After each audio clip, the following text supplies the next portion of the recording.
Hello everyone, it's Kaifu here with game 1 in the series between Sacred Beat and J-Ruler. With J-Ruler on the right side is playing Blazer, while on the left side we have Sacred Beat is using Machina Lord. So this will be a Machina Lord versus Blazer. So Machina Lord is pretty much a very standard type of strategy deck. Most likely will be using green unless you're playing a different format. Using those Moonbreeze, Sacred Elf, and also I believe Wind Sprite as well. You might play him, I might play it. Using the acceleration mana ramp, allowing you to tutor for all your Machina cards depending how much you pay, obviously. So most likely you search for your 1-drop, 2-drop later on, maybe perhaps 3-drop, and get the OTK going. Because what the deck really relies on is getting key pieces he needs to able to maintain a board presence and able to J activate perhaps by turn 3 or even turn 4 even, or even turn 5 at latest, are able to drop a lot of cards on the battlefield.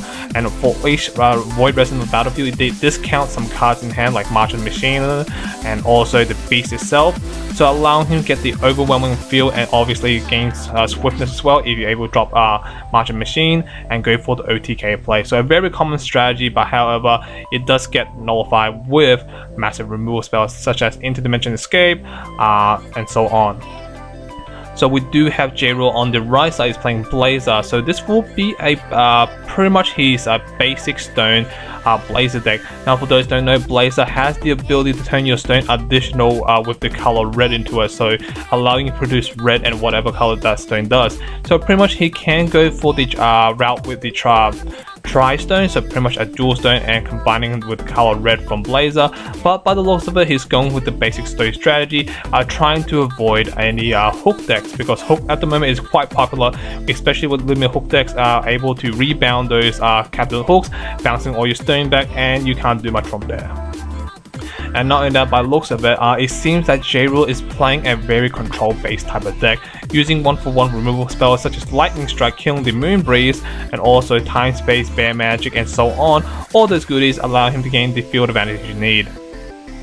So by looks of it, at the moment, both players doesn't have any field presence except for Sacred Beats. He does have a Maribel Regalia. He does have Windscard Refuge on the field, allowing him to protect him for 1-for-1 spell if necessary. But at the moment, J-Ruler doesn't have anything on the battlefield, but he does have 2 open resource, meaning that he can interact with the opponent if necessary need to. In comes the Clock Tower, allowing him to get more field presence. Not only that, forcing the opponent to waste more spells again. Because the reason what makes Machina Lord really good at the moment, because even your opponent use some kind of discard engine, like for example Scorn, Darkstorm, or 1-for-1 spells.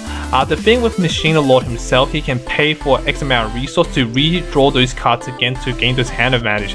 See the scenario, you use Scorn, you discard my Clock Tower or whatever, I pay 1 to search for my clock, so meaning that he is essentially got a +1 on top of it. So meaning that whatever hand destruction, whatever removal spell you're trying to do, I will get it back really easily. Now we do notice that J-Ruler did place Guild Lapis on the battlefield. Guild Lapis allows you to search for the Field Edition and a 12 puzzle to hand, so giving him a total +2, so giving him some strong hand advantage as well. Most likely the Field Edition doesn't really do much, it only comes to play draw a card. But it does help him with, like, if necessary need to another win con, he can eventually do it. Because think about it this way, let's see how many colors. There's black, there's red, there's blue, there's green, there's void. I think we're missing white, so meaning that he can't get the alternate win condition. But again, if obviously if this does happen, this does allow J-Ruler to get it from play. And not only that, we do have J-Ruler having Guild Lapis, as mentioned before. J-Ruler you can allow him to shift and turn all his 12 puzzles and send to drop on the battlefield for free, pretty much. So able to get those enter ability off. Not only that, also gain swiftness at the same time, allowing him to get the aggressive power play he needs. Tapping for another stone. Obviously, of course, he doesn't have anything on the battlefield. I wonder what happened to Slug Soldier. I wasn't paying attention too much. it seems somehow his clock soldier went to the graveyard, so I'm assuming a 1-for-1 spell just came in. I wasn't paying attention too much. But yeah, currently life point wise 4,000 compared to 4,000. Not much has changed at the moment, but however, when it comes to field advantage, it does go to not Angel Beat. It goes to Sacred Beat along with the Mirabelle and the Regalia Mirabelle, and also Whimsicott Refuge. But compared to J Ruler's Skill Lapis. But when it comes to hand advantage, I think both are quite equal and even, because again, remember, J Ruler has the ability to search for multiple cards if he's able to get those Skill Lapis off, and not that able to make aggressive plays as well if necessary. And we do have Sacred Beat have the tutor effect to search for all his Machinas and so on. And remember, we do have Machina Lord Player at the moment, which is that Sacred Beat has 2 resources open, so he might able to get some tutor off, or he can use some cancel spell. It's because it's playing green. In comes the Bear Magic, turning the Mirabelle into a 4/4 bear, so not allowing to trigger the graveyard ability. But in comes the Knee Sense, surprisingly. If I was Sacred Beat, I would have kept the Knee Sense in hand and used the Whimsicott Refuge, because again, it doesn't really do much, because Whimsicott Refuge is only stopping 1-for-1 spells, like for example, like Time Space, Bear Magic, and so on. You might as well use it on that and save the Knee Sense for later. For example, if your opponent is about to use I think that recurring spell, which is like destroy all resident on the battlefield, interdimensional escape, and so on. Any big power play that stop your power play, I think you want to keep the Knee Sense in hand, because Whimsicott Refuge cannot stop massive removal. Like I said before, you might as well use the Whimsicott Refuge, but he used Knee Sense instead, so it's kind of a waste from my point of view. At the end phase, it seems like J Ruler discard 1 more card. It seems like he has too much cards in hand.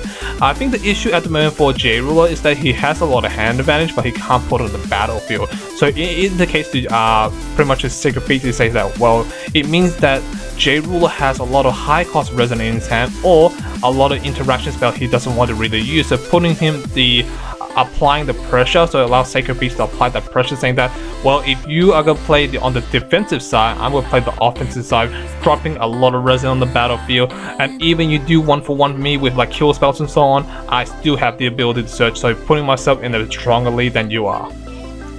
Again, dropping 3 Machina on the battlefield, which allow him to create the field presence he needs, and to allow him to put in applying the early game pressure. Well, it's not early game anymore, but I'll apply the pressure, obviously. So draw phase now. By looks of it, before recovery, in comes the Time Space, attempting to kill one of these resonators. Again, not allowing Sacred Beast to have any field advantage, because J-Roll does know for the fact that if he has 2 men resin on the battlefield, he's able to give him a lot of discount. When by him, I mean Sacred Beats, because for example, all his Machina into his hand, depending what it is, able to get 1 discount cost for each time, so meaning allow him to put a lot of pressure on the board. So pretty much field advantage, hand advantage as well. Not only that, if he has Martian Machine, all his resident until end of turn, which is Void, gains Swiftness, so allowing him to get the annoying Swiftness Pumpkin Witch play in a way. So because Martian Machine gets discounted for 1 resource for each Void resin on the battlefield you control. So pretty much, if you drop 3 from Machina, you have 2 already, you automatically get a free card to play with without any resource. Now in comes the attack from Gil Lapis for 600 attack incoming and so on. Let's see what he can do. By the looks of it, not too much. So at the moment, Sacred Beat can actually defend if necessary, but I don't think he necessarily need to at all. So by looks of it, he doesn't want to block. And in comes the effect from Gil Lapis, discarding a Valentine from his hand, which is a 12 parcel, giving +4/+4, doing 1000 damage instead of 600. I think he has like 8 cards in hand anyway, so might as well discard it to pump up. Yeah, I'm not sure about discounting the Valentina, because at least Valentina able to steal resin on the battlefield if necessary. In comes Reunite, I can't remember what was Unite, something Unite, which is a spell card which allows you to search for any card from your deck and put on top of the deck. But however, if you control 2 or more Darkness Resonator, draw a card as well. So pretty much you're able to search the card you want to draw. Draw the card you want to search for. So allow him to get the key card he needs right away. But however, we do notice that J-Rule is completely tapped out, so meaning all the interaction spell that he wants to play will be shut down for this turn. So at the moment, he has to hope for the fact that Sacred Beat doesn't have any massive power play the following play. Now, I'm not sure this was a misplay by J-Ruler. If I was J-Ruler, I would actually discard a 12 Parcel from my hand and give my Heal Lapis target attack and kill one of those resonators, because at least it will allow you to, you know, remove those field presence, because again, target attack able to allow you to attack any resonator regardless what it has. Flying, barrier, doesn't matter, because target attack, or also in precision in this game now, allow you to kill anything you want or attack anything you want, and because it gets the +4/+4, making a 10/11, able to kill a lot of resonator in battlefield. So let's see now, what can Sacred Beats do at the moment? He's not implying any pressure at the moment, but he is going to J activate, so meaning that he does have the key pieces he needs at the moment.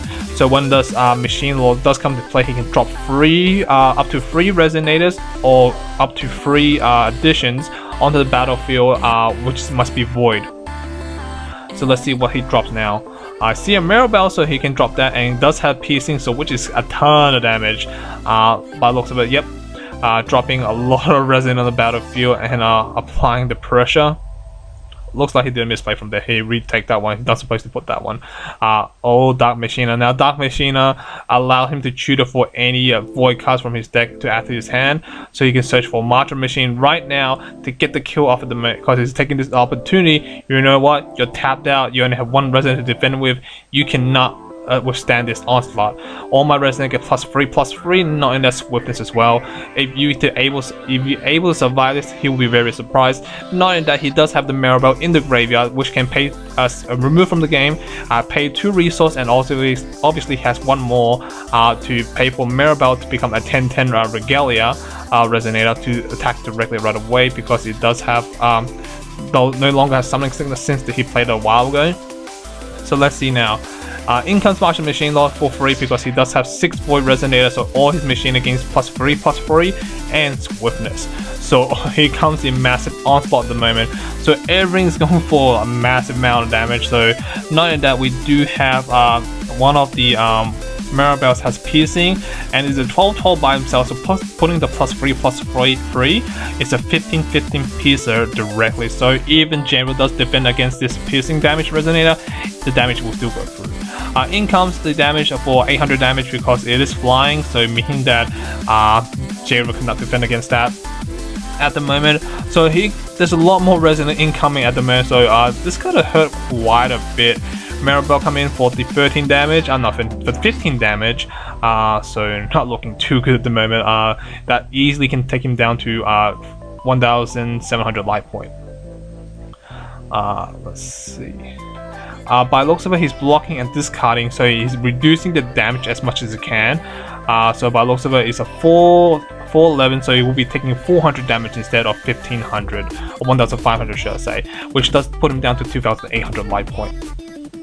But I'm not sure if that's enough, because he does have the beast at the back, which is like a I believe a 11/11 swiftness at the moment, so it can do a ton of damage. And J-Rule is completely out of resonance to defend with, so this doesn't look too good. Attacking with 11 directly, and yeah, that should be the game from here, because all this resonance will have enough to go for game. And not only that, even J-Rule does survive the game. It doesn't seem like he will survive the next turn. So that's the game, guys. Thank you for watching. Thank you, guys. Hope you guys enjoyed it. Please stay tuned for game 2.